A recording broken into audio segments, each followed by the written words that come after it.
Everyone is talking about 2026 as the ultimate revenge game for 2002.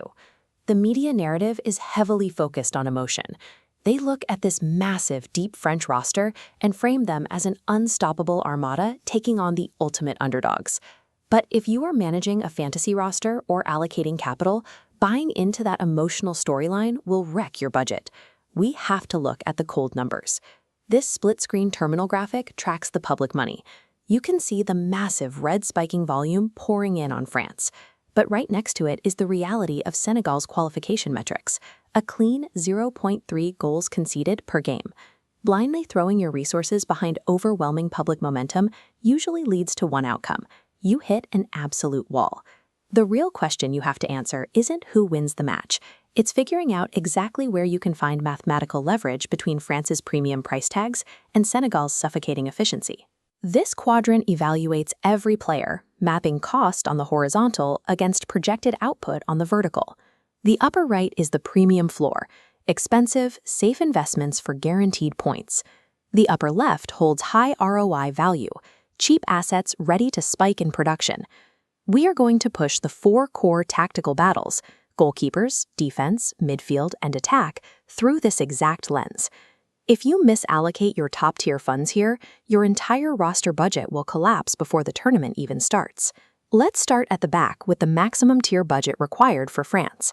You are paying top dollar for elite ball-playing defenders like William Saliba.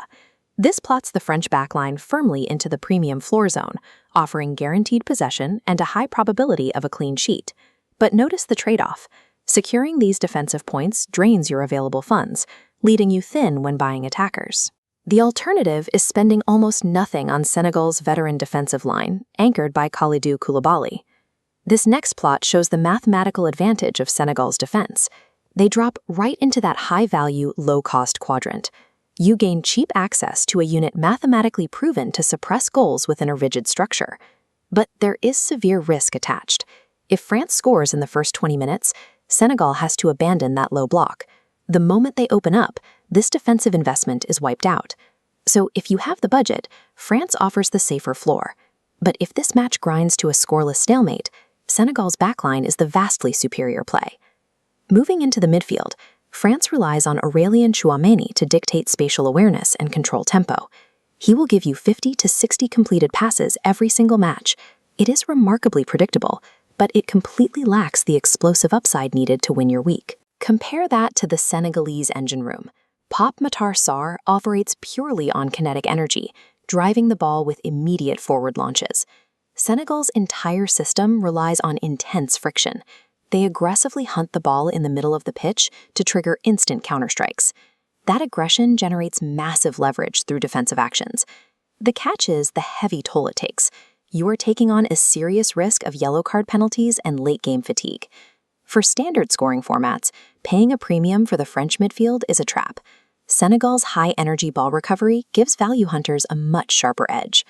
Up front, we hit the most expensive decision on the board, paying the absolute maximum market price for Kylian Mbappé. You are buying unrivaled speed and the absolute highest theoretical point ceiling of any player here.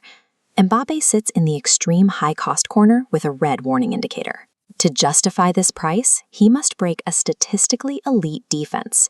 If Senegal forces a scoreless draw, his value plummets, mathematically ruining your portfolio's return on investment. This opens a heavy discount opportunity. You can buy Senegal's transition offense, led by Sadio Mané. Senegal is mathematically optimized for this exact situation. When a dominant opponent pushes high up the pitch, it leaves massive pockets of empty space for Mané to exploit on the break. Paying maximum rate for the French attack against a suffocating low block is a serious liability. Senegal's counterattack gives you tremendous upside at a fraction of the cost. The 2002 revenge storyline is entirely noise. The reality of this matchup is an incredibly expensive possession scheme running headfirst into a highly efficient transition engine. This final matrix dictates our roster decisions based entirely on your specific risk tolerance, safe optimizer or value hunter. If you are a safe optimizer, you secure the French defense to lock in a guaranteed points floor. But you must fade the French attack. Do not pay maximum value against a team that only concedes 0.3 goals a game. If you are a value hunter, you target the market's blind spot. Buy directly into the heavy ball recovery metrics of Senegal's midfield.